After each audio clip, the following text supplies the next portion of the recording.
kugira umutwaro mukiza nkunda abandi burinde buca turirimbe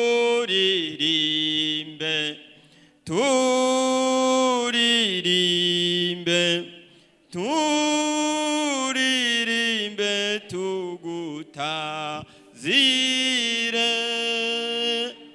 wewe mwamu ganzabami Yesu tugutazire.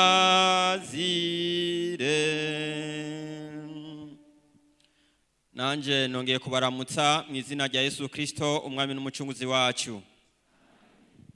Yesu yakoze kutuzana mu ngoro y'Imana kuko yatugaburiye twamaze kumva ibitari bike majambo y'Imana yavugishijwe n'abaririmbyi. Hari byagiye biramfasha naho hari byagiye biragufasha. Ijambo ry'Imana ryaduhamagariye yuko umuntu akwiye kusuzuma karaba yuko atatarantu yoba yaranyegeje kugira ngo agende acuruza, kandi yuko Imana igenda idutabara cyane cyane biciye mu gusenga, turemeshwa yuko Imana ari ubuhungiro kandi yuko ari umutabazi, twibutswa yuko yaduhaye umwana wayo w'ikinege Yesu Kristo, kandi kubw'uyo dukwiye guca twumva ko ataco twomubura na uko tutokwiganyira, kandi twibutsa yuko Imana urukundo rwayo ari gitangaza, ikunda bose. None ivyo byose turabishimira Imana, kandi tubona yuko cyane cyane ivyo tuca tubibona uko ari mu masezerano dukura mu ijambo ry'Imana canke tubona mu gitabo c'ijambo ry'Imana ariyo Bibiliya. Yesu nahabwa icubahiro.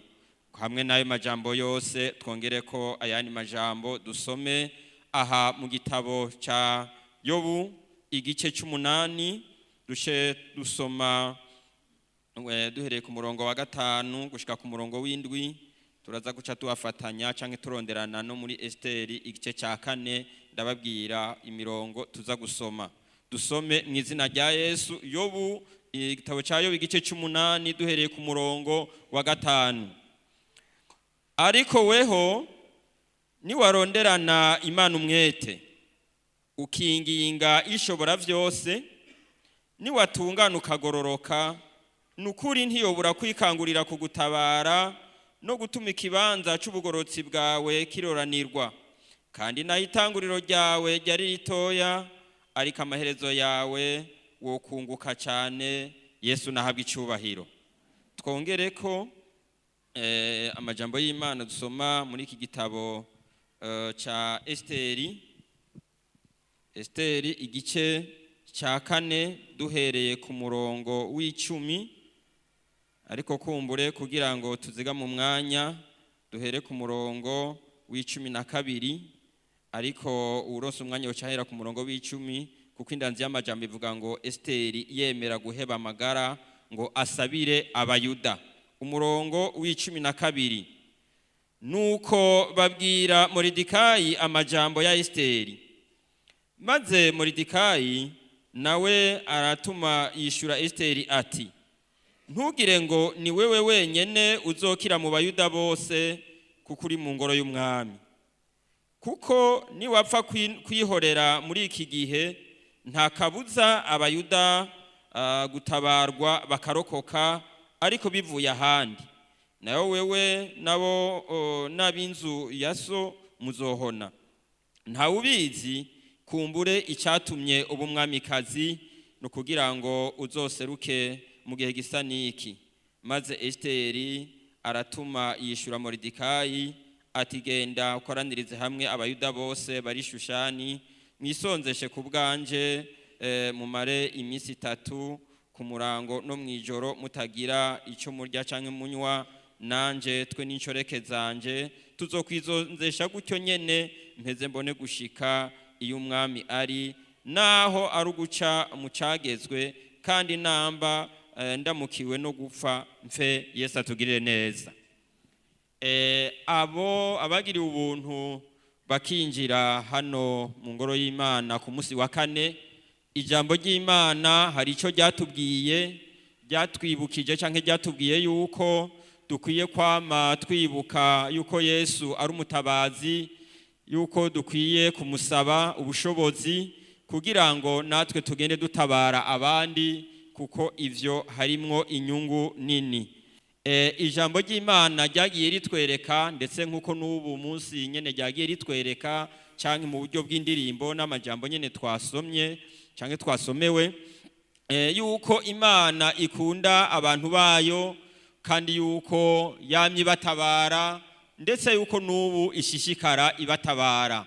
Uburorero buriho, twarabwize ko mu ijambo ry'Imana canke twarabwumvise, ndetse dusanzwe tubuzi bamwe bamwe, nuko Imana yagiye itabara, igatabara abayuda, igatabara abayimenye, kandi n'ubu ishishikara itabara. Turavye akarorero mu vyabaye mu isezerano rya kera, yaratabaye Yehoshafati. Iyo nkuru ya Yehoshafati turayizi, nabo bari kumwe n'abayuda batari bake. Yaratabaye Daniyeli. Iyo nkuru ijambo ry'Imana turayizi, na hamwe bari bamutaye umugobo gw'intambwe, ingene Imana yamugiriye neza, kuko Imana ariyo kwizigirwa, ituzi kandi dukunda. Imana yaratabaye Dawidi mu bihe tangabo kenshi, ndetse hajya ugiye urasoma ijambo ry'Imana muri Zaburi ukabona nk'amazaburi ya Dawidi, ucubona ingene yagiye yirata Imana ko ari umutabazi, ko ari ubuhungiro, ko ari umufasha, atabura guseruka mu magorwa n'ibindi n'ibindi. Ivyo vyose bene data n'amajambo y'Imana agenda atwereka yuko Imana itabara. Ndetse yaratabaye na Yosefu igihe yari gurishijwe na bene nyina, igihe yari muri Egiputa, Imana yagiye imugirira neza. Kandi yaratabaye Esteri, yaratabaye n'abayuda. Aha rya jambo ry'Imana twarirejeje kumva kuri Esteri canke n'abayuda, turibuka yuko hajya Esteri nawe nyene umuntu agerageje kuyibuka aho Imana yamukuye. Turazi yuko yakuze ari imfuvyi, ariko ujya musaza ujya Moridekayi agaheza akamurera. Umuntu agerageje kwiyumvira, turazi ko ubuzima bw'imfuvyi usanga butoroshe. Imana iramugirira neza, iramukuza, iramutabara, iramwibagiza imibabaro, kuko Imana yacu itabara. Yesu nahabwa icubahiro. Nasubiye kwiyumvira nti Esteri burya haje ijambo ry'Imana biriko riramuhamagara ati ntufe kwiyumya, agaca yibuka aho yavuye, akagira ati Imana n'umutabazi, nanje ko ndonse ubwo buryo bwiza yuko nogira ico nkorera abandi, ndakwiye kugira ico nkora. Nawe mwene data wumve yuko ari Imana yagukuye, nka burya Esteri yamuvanye ku cavi kamudugana, nawe hari hano yakuvanye kadukudugana mu buryo bw'imhemwo, kukwicarana n'abahambaye bwo kwa mu ngoro y'Imana. Aho nawe ukwiye kugira ico ukora usabira abandi. Ijambo ry'Imana rero ico twarabonye amasezerano nko muri Zaburi 121 ivuga ngo ndunamurira amaso yanje ku misozi, ugutabagwa kanje kuzova he, ugutabagwa k'umuntu kuva kuhoraho. Kandi hariho n'amasezerano muri Yesaya n'andi majambo. Ariko hamwe n'ivyo rero, ikintu nyamukuru dukwiye guca tuzirikana tukibuka, nuko hari icyo Imana yakoze mu buryo bwo gutabara abantu, nuko yatanze umwana wayo w'ikinege Yesu Kristo, umwizeye kugira ngo ntapfe rubi, kandi uri muri Yesu akagira ububasha n'imihezagiro mu buryo bwose. N'ivyo dukeneye vyose imihezagiro tukayironka mu izina rya Yesu. Yesu nashimwe. Turafise ugutabagwa twaronkeye muri Kristo Yesu kubw'urukundo rw'Imana. Ijambo ry'Imana ku munsi wa kane kandi ryarongeye riratwereka ingene abashobora gutabara canke gutabariza abandi uko baba bameze, yuko bakwiye kuba arabakijijwe kandi bambaye ibigwanishwa byose by'Imana itanga. Ivyo bigwanishwa navyo turabibona niwaronka umwanya mu ikete ryandika abanyefeso igice ca 6 uhereye ku murongo wa 12 ugashika ku murongo wa 18. Kandi ushobora gutabariza abandi ababwizwa ko barimwo urukundo rw'Imana. Ivyo navyo wocu bibona ubisomye neza uhereye mu ikete ca mbere Paulo yandikiye abikorinto igice ca 13, ibintu vyerekana bivuge by'urukundo ivy'ingabire utizindi. Kandi turabona uko harimo no kugira ubuntu. Twarabonye kandi uko Imana yagitabara, yuko ari abantu bagiye batabara abandi mu isezerano rya kera, nka Aburahamu atabara Loti bugarijwe canke abansi bamuteye. Igihe Mose yatabara nawe nyene yaratabaye mu Bisirayeli, ariko cyane cyane ya n'ikindi gihe yigera gutabara abana babigeme bari kuragira. hariho n'ahandi tubona ingene abami bagiye batabarana canke batabara abandi. Turabona yuko hariho n'imiryango y'Isirayeli yagiye itabara iyindi. Ivyo vyose turabona na Yosuwa ingene yagiye atabara canke afasha. Ivyo vyose biratwereka yuko Imana yagiye itabara, kandi hariho n'abantu bagiye bakoreshwa mu buryo bwo gutabara, kandi twarabonye ko hariho n'abakristo mu isezerano rishasha nabo nyene biyumviye ivyo gutabara abandi. Yesu nahabwa icubahiro. Twararavye rero ko nabiki gihe natwe hari ico twokora kugira ngo tugire ico dukora mu buryo bwo gutabara. Twaciye turangiza dusenga kugira ngo umuntu ashobore gutahura ivy'Imana igomba, kandi ashobore kugenda yikorera imitwaro y'abandi, ashobore kugenda afise inkomezi, ashobore kugenda atabara abandi naho yoba yarirengagije mu buryo butandukanye. Ariko ijambo ry'Imana ryaratwereka ko dufise no gusengera abandi. Yesu nahabwa icubahiro. Dushishikare twumva ijambo ry'Imana, kuko nubu hari ivyo Yesu yaduteguriye. Dusangira iki gice kimwe c'indirimbo ya 74, iki gice 74, iki gice ca gatanu ca nyuma, hanyuma tuce dushishikara. Ubonye Yesu amaze kugukiza, ntiwigunga n'ivyo yagukoreye. Babwire kumukiza wanje ari uwawe, basengere uko nagusengeye. Ni wewe nsengera, ni wewe nsengera, ni wewe nsengera, ni wewe nsengera. Mugenzi ndakwifuriza agakiza. Ngo ubonye Yesu amaze kugukiza, ntiwigungane ivyo yagukoreye. Wibutse ingene Yesu yagutabaye, wibutse amasezerano, ugira ico ukora, usengera abandi, utabare abandi. None rero bene data, turakwiye kugira umwete wo gutabara abandi no kubatabariza, kuko harimwo inyungu nyinshi cyane.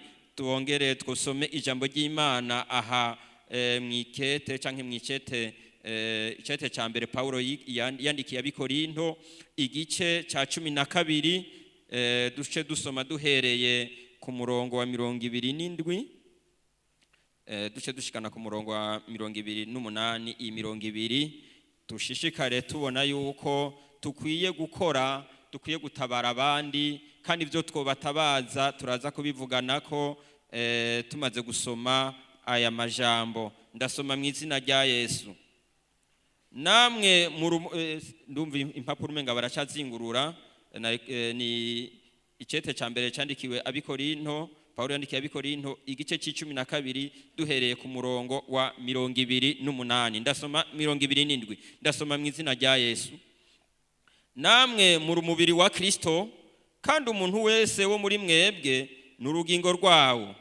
Kandi Imana yabanje gushira mu ishengero bamwe kuba intumwa, hanyuma abakabiri ibashiraho kuba abavugishwa nayo, maze abagatatu ibashiraho kuba bigisha, maze ishiraho abakora ibitangaza, maze ishiraho abahawe ingabire zo gukiza indwara, umurongo ukurikira, n'abahawe gufasha abandi, n'abahawe kurongora, n'abahawe kuvuga indimi nyinshi. Ariko cyane cyane nagomba tuce dushimikira kuri uyu murongo uvuga ngo n'abahawe gufasha abandi. Ikintu cyo gufasha abandi, umuntu arashobora gufasha abandi mu buryo butari bumwe. Aha iri jambo nagira tuce tujyagura muri ubwo buryo bwo gufasha abandi, tuce tuvugamwo yuko harimo no gutabara, harimo no gutabariza abandi, kuko ivyo vyose umuntu abariko arafasha abandi.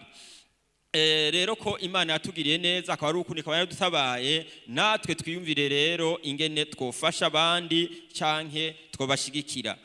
Twovugana mu buryo ibintu bitatu nyamukuru, ibindi na mpwemu yera ushishikara agusigurira cyangwa kwigisha, ariko muri uyu mwanya twoganira ku bintu bitatu mu buryo bwo gufasha abandi, hanyuma duce dusenga Imana. Icya mbere ni mu buryo bwo gusenga no mu gusengera abandi. Icya kabiri kiza kuba icyo gutabariza abandi mu gukora ibikorwa by'ubuntu no kubafasha haba mu mamanza cyangwa kubirura mu mitwaro. Icya gatatu kiza kuba ari icyo gufasha abandi mu buryo bwo kubabwira ijambo ry'Imana, kuko naryo ijambo ry'Imana riraheza rigafasha, rigatabara, rikabohora, rikagirira neza abantu. Rero reka tuhere kuri iki cya mbere, yuko dukwiye gutabara no gutabariza abandi mu buryo bwo gusenga. Ugusenga ni kwiza, Yesu nashimwe. Gusenga ni gukuru. Uririmbye ya ndirimbo ya 49 urabibona, ntitwoyifatira umwanya ngo tuyiririmbe, turayizi.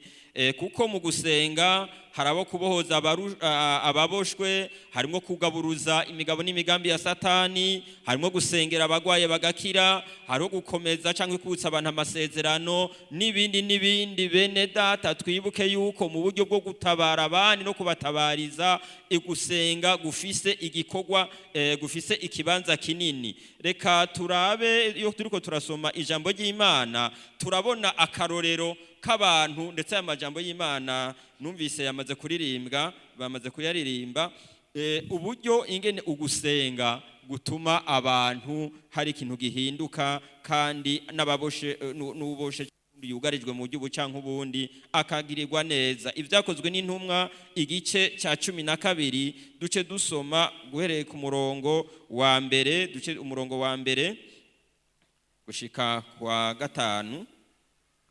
Ndasoma mu izina rya Yesu, ndazi ko tunyarutsa. Ibyakozwe n'intumwa igice cya 12 ndasoma mu izina rya Yesu mbere. Maze muri ico gihe umwami Herode ata mu maboko bamwe umwishengero ngo abagirire nabi, yicisha inkota Yakobo mwene nyina wa Yohana. Maze abonye ko bihimbaye Abayuda, ariyongeza afata na Petero, hari mu minsi y'imitsima itambiye.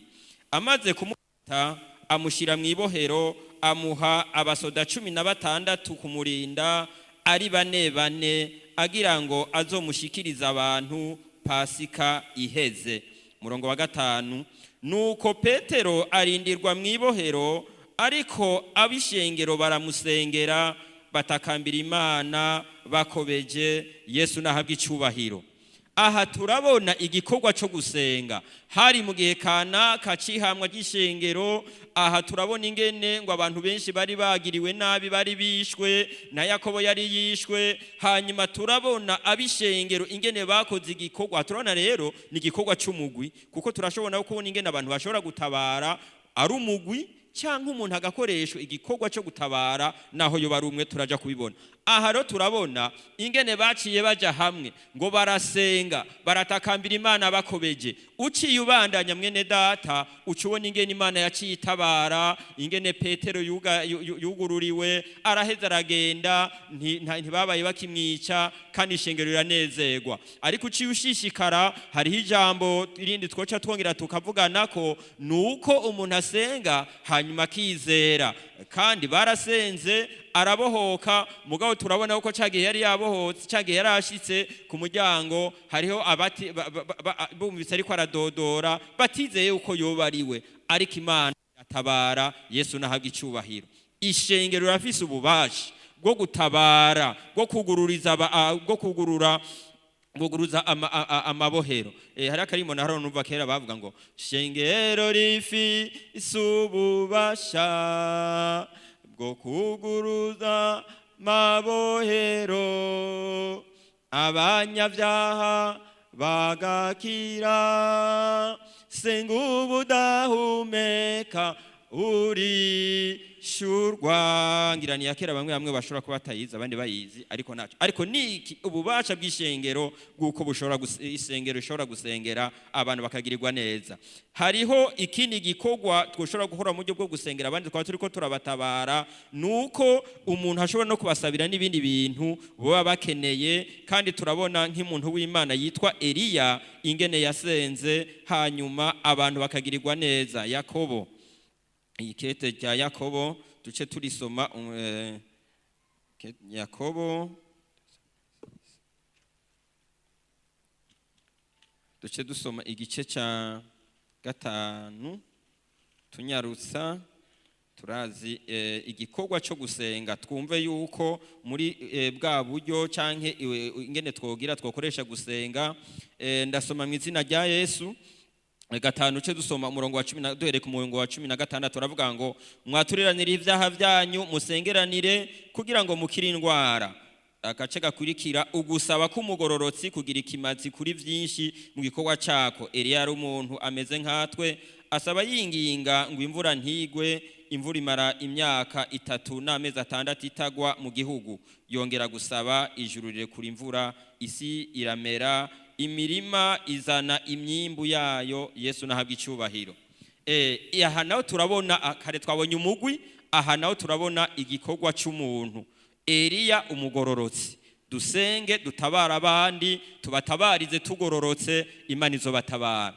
Aha ndiyumvira ugerageje ukiyumvira abo bantu bene data, imvura imaze imyaka 3 n'amezi 6 itagwa. Wiyumvire ngaho iwacu imaze nk'amezi angahe ingene ibintu biba bimeze, ibitungwa, ibitegwa, abantu. Eliya acaratabaza, aratabarira abantu mu buryo bw'uko yasenze. Natwe bene data ugusaba k'umugororotsi twumve yuko ari cyo twokora kandi yuko Imana ishobora kugukoresha. Aha rero uce wiyumvira n'ababo wotabariza ntiwobabura. Harashobora kuba mu gihugu, harashobora kuba mu kazi, harashobora kuba no mu bindi bitandukanye. Rero wumve yuko ico gikorwa yuko wogikora, yuko Yesu yogukoresha.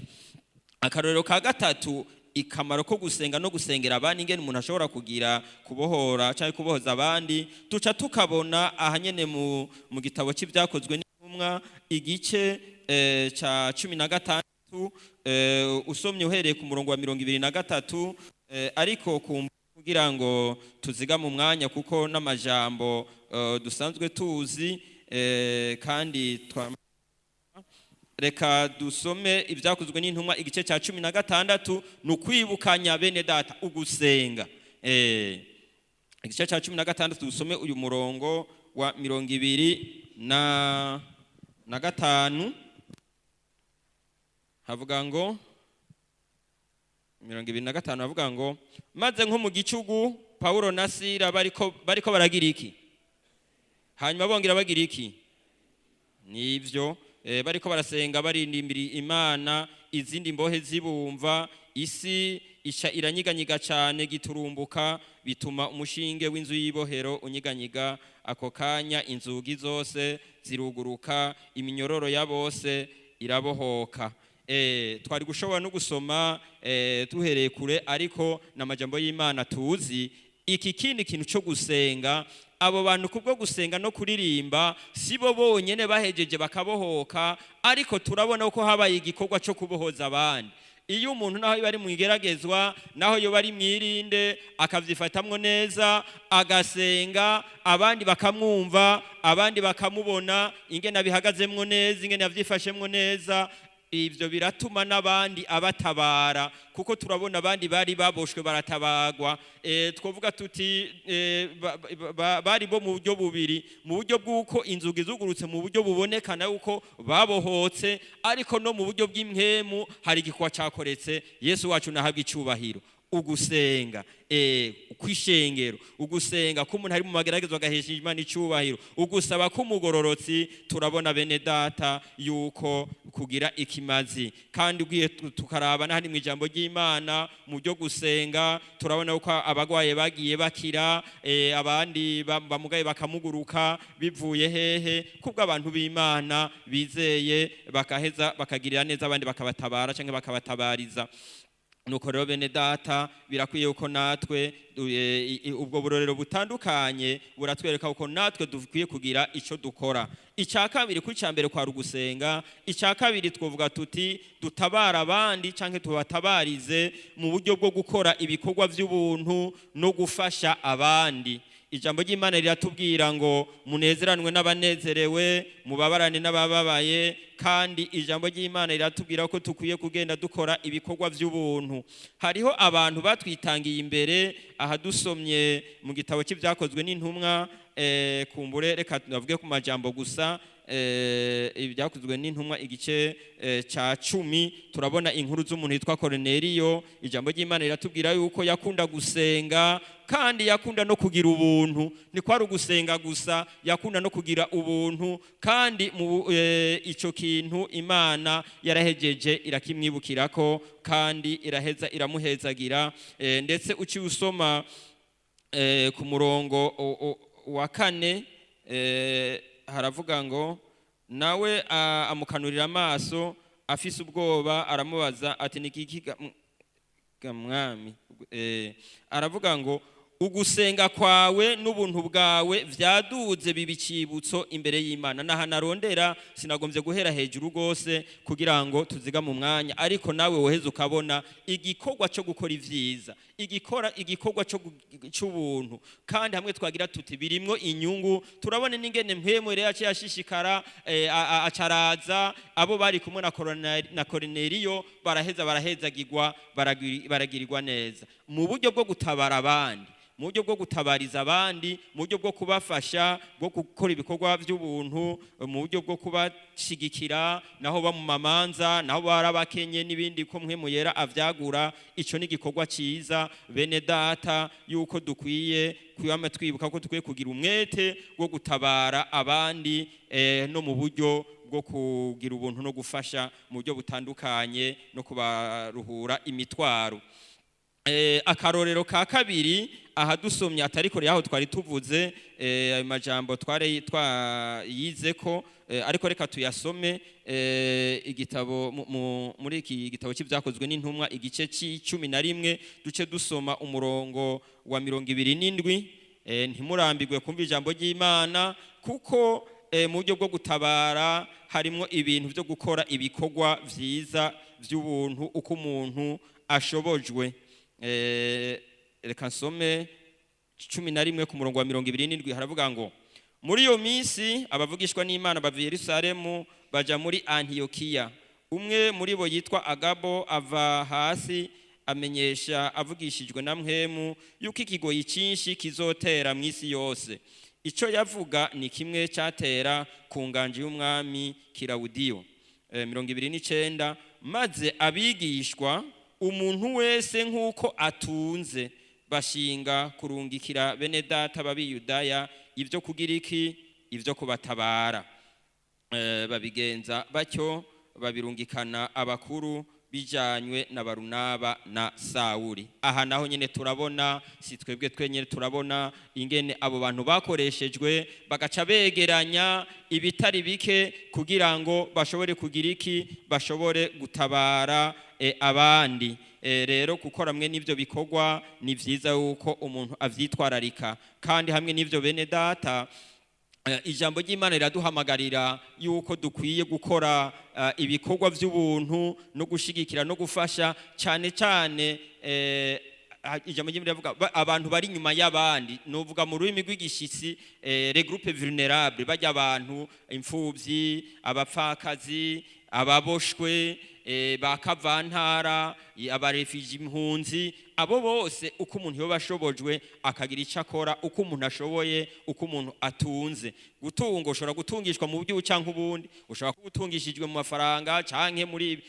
ni buryo bwinshi bene data. Ivyo rero ni vyiza yuko umuntu yogenda akora atabara abandi mu buryo butari bumwe. Reka tuce tuvuga kumbure kugira ngo duhave aho tuvuze ku bantu bari nyuma y'abandi, tuce twibuka ya majambo y'Imana Yesu yavuga. Uza kuronka umwanya aze gusoma mu butumwa bwiza bwa Yesu Kristo ko bwanditswe na Matayo igice ca 25 uhereye ku murongo wa 34. Ni hamwe Yesu yavuga ati nari inshonje murangaburira, nari mwibohero muraza kundaba, nari muzi ico nambara muranyambika. Hanyuma abantu bakavuga bati mbega mwami ivyo vyose twakubonye kugira ngo tubikore. Ntumwe bakora ibikorwa by'ubuntu. ibikorwa by'ubuntu birakwiye ko umuntu abikora aba ariko aratabara abandi, kandi hajya umuntu abikorewe arabohoka arashima Imana. Kandi bene data, ibyo bikorwa bitandukanye, kwaba ari ugusenga, kwaba ari ugukora ibikorwa, kwaba ari ugutanga, tugume dufise intumbero yuko ari kugira ngo abantu babone muri ibyo bitandukanye urukundo rw'Imana, bitume bakomezwa mu gakiza, bitume bumva ko abatarakizwa bumve ko boza kuri Yesu, abamumenyera bumve ko boramiriza mu rugendo ruja mu ijuru. Ibyo bikorwa byose bibe bifise iyo ntumbero. Yesu nabahezagire. Icya gatatu, icya mbere twavuze ko ari ugusenga no gusengera abandi mu buryo ari ishengero, mu ishengero cyangwa uri umwe cyangwa uri mu mageragezwa.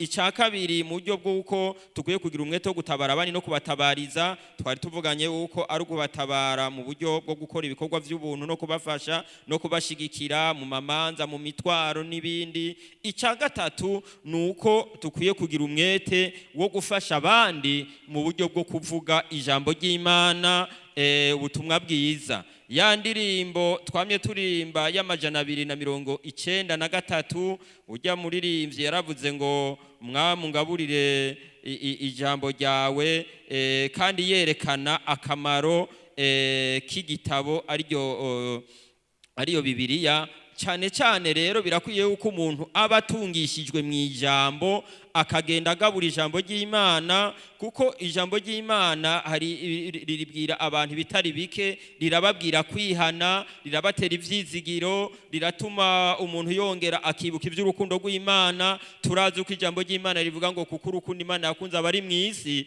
ariko rwatumye itanga umwana wayo w'ikinege, ngo umwizera wese ntapfe rubi ariko ahabwe ubugingo budashira. Iryo jambo rashobora kugenda ugasanga umuntu yari yugarijwe mu buryo cyangwa ubundi, ukarimutabarisha. Yesu nahabwe icyubahiro. Ahandi ijambo ry'Imana riravuga ngo ingero y'icyaha n'urupfu, ariko ingabire Imana itanga n'ubugingo budashira bonekerwa muri Kristo Yesu. Ayo n'amajambo n'ayandi majambo y'amasezerano yongera kutwereka yuko umuntu akwiye kuremesherezwa mu ijambo ry'Imana.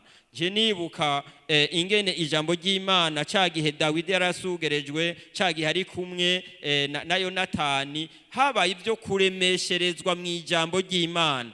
Ijambo ry'Imana rirakwiye rero bene data kuba rigwiriye, kugira ngo umuntu aronke ingene yofasha abandi, kuko rirashobora kubohora, rirashobora kuremesha. Umuntu yarabuze ivyizigiro, ukamubarira ijambo agaheza akumva ko yongewe intege. Umuntu yagomba kubivamwo. Hariho n'abazimiye, hariho abo kumure twaba twari kumwe babivuyemwo, hariho abanyabyaha batarihana, hariho umuntu yoba yarasanzwe agomba kudendebukirwa, yoba yagomba kwiyonjorora, yoba yarabuze ukwizera canke ibindi. Umuntu agaca mubwira ijambo ry'Imana niryo rifise ububasha. Ijambo ry'Imana rikamugarura, ijambo ry'Imana rikamuhindukiza, ijambo ry'Imana rikamugira muzima, ndetse ijambo ry'Imana rikamumurikira, kuko ijambo ry'Imana ngo nitara rimurikira ibirenge vyanje. Yesu nahabwe icyubahiro. Rero mu bindi tukwiye kugira bene data nuko twogira umwete, kandi no muri vya bigwanishwa vy'Imana itanga harimo ico kintu cyo kugwanisha ijambo, kandi si kugwanisha gusa, hamwe no kugena umuntu avuga ubutumwa bwiza. Ivyo birafasha mu buryo bwo gutabara abantu no kubatabariza. Ivyo rero kugira ngo umuntu abishobore, tugira duhave twegeranya, nuko umuntu akwiye kuba abishobojwe na mpwemu yera, kuko si kubw'inkomezi. Birakwiye ko umuntu aba afise ubwo bushobozi bwa mpwemu yera kugira ngo aheze abishobore ivyo bitandukanye twavuze. Kandi hamwe n'ivyo akagenda ahishurirwa, kuko ijambo ry'Imana riravuga ngo iyo ataguhishurirwa kuhari, abantu bagenda uko bigombe. Iyo hari uguhishurirwa, uca umenya ko usenga, nuko usenga, n'uwusengera, n'ingene bica bigenda. Uca wumva yuko wofasha abandi n'ingene wobikora, kuko hababaye uguhishurirwa. Inyungu nayo bene data turazi yuko ikomeye cyane.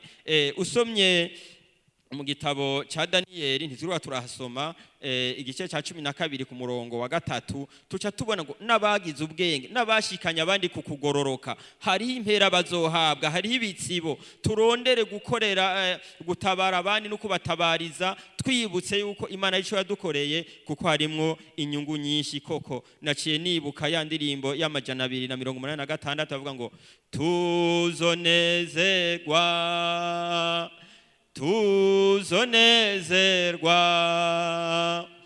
tuzanye ivyimburwa tuzonezerwa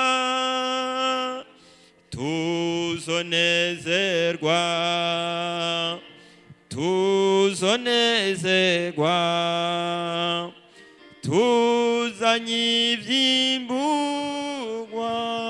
tuzonezerwa. Twibuke rero bene data yuko Imana itabara kandi ko yadutabaye kandi ko yaduhaye umwana wayo w'ikinege Yesu Kristo kandi kubw'ivyo uko hari ico nawe ukwiye gukora. Ngira ndaguhe kaze wewe wumvise iri jambo ry'Imana wewe byoshoboka ukaba utari bwakiriye Yesu nk'umwami n'umukiza. Ijambo ry'Imana riravuga ngo abamwakiriye bose yabahaye ububasha bwo gucika abana b'Imana. Mwe nabo rero nibo baca bashobora gukoreshwa ivy'ubuhizi kandi bagaca bashobora gutabara abandi. Urahawe kaze uze kwa Yesu. Kandi ijambo ry'Imana riravuga ngo uzi gukora iciza nabahamagaye ugomba nimuze kazi. Ijambo ry'Imana riravuga ngo uzi gukora iciza ntagikore bimubera icaha. Aha nta ciza wawe warirengagije wari kuba warakoze. Yesu arakugomba kandi Yesu aragomba kukubabarira. Twabonye ingene umuntu ashobora gutabara agatabariza abandi. Harimwe ivyo gusenga kumbure waragize intege nke zo mu gusenga nuze uce bugufi hanyuma wongerwe inkomezi kugira ngo ushobore kwivyukiranya. Naho wawe warusinziriye ijambo ry'Imana ngo ikangure we usinziriye Yesu arakumurikira. Nawe naho ufise utakigira umutwaro twamye turirimba ngo mpakugira umutwaro wo gutabara. Ugira umutwaro mwene data wibuka ivyo Yesu yagukoreye nawe ntiwidibamire ariko wumve yuko ari ico wokora ugakoreshwa n'Imana. Nuko rero kaze nimushishikare mwegera. Turagushima Mana yacu uri mu ijuru mu izina rya Yesu Kristo umwana w'Imana nzima. Turagushimiye amajambo y'ubugingo. Turagushimiye kuheje kuvugana n'ishengero uciye mu ijambo ryawe. None mwami ijambo ryawe rirafise ubushobozi. Mwami abantu baryumvise kandi ko baryumvise mwami bumvise gutsindwa mu mitima yabo. Barapfukamye imbere y'Imana. Barapfukamye munsi y'umusaraba.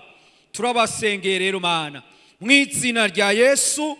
Mana ngubaharire aho batsinzwe mwami ubaharire.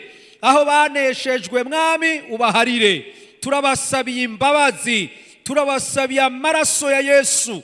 Ayo maraso abeze. Ayo maraso abatunganye Mana. Bariko baratura. Bariko barakwiganira vyose. Nawe uri mwijuru nubaharire. Nubagirira imbabazi. Nubeze mu maraso ya Yesu Kristo umwagazi w'intama w'Imana. Reka bezwe batamwami batunganywe gose. Data buja weru uzobukoze. Tugushimiye ko mwami nubu imbabazi z'Imana zikiriho.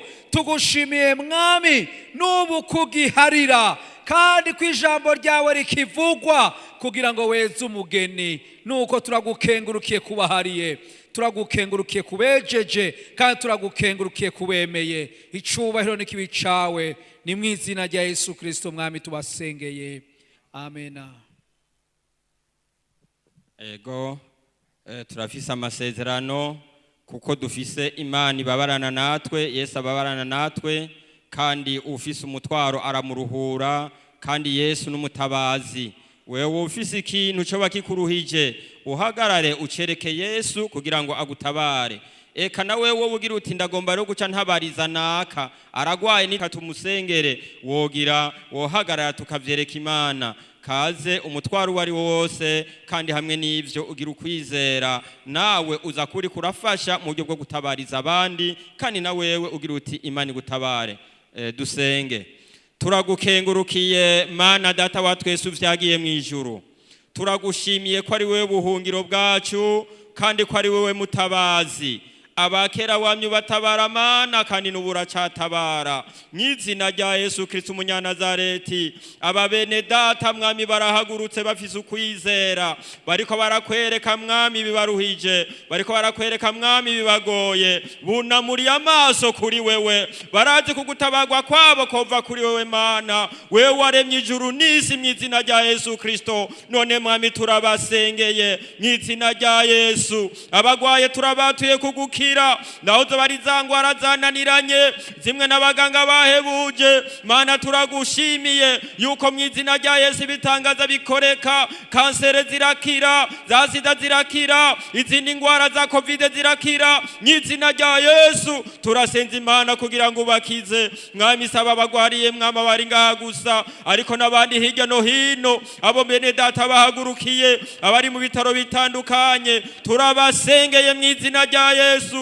Tugisenga Mwami ukuboko kwawe Mwami kubashikeko, abugarijwe Mwami mu by'ubu n'ababoshwe, turabasengeye kugira ngo babohore mw'izina rya Yesu Kristo. Abugarijwe Mwami n'ubukene, abugarijwe Mwami n'ubushomeri, abo bose turabasengeye kuko utabura kugenza Mana kugira ngo bagirire neza mw'izina rya Yesu. Remesha Mwami, girira neza abahungu bawe n'abakobwa bawe bari hano mw'izina rya Yesu Kristo, n'ababandi bari hirya no hino Mwami bafise ibibagoye mw'izina rya Yesu Kristo. Turabasengeye, turagaburuje imigabo n'imigambi ya Satani mw'izina rya Yesu Kristo. Ububasha bw'umwijima turabwirukanye mw'izina rya Yesu, abantu bawe baca banezerwa, ibisigaye Mana cutanga amahoro. Haleluya, turagushimiye Yesu kuri umwami w'amahoro, no mu mageragezwa bene Data bo barimwo ucubaba aha amahoro Mwami, kandi baca baremesherezwa muri wewe, bibuke ko ivyari bagoye babizanye kuri wewe, kandi wo kubura umutabazi kandi kubatabaye.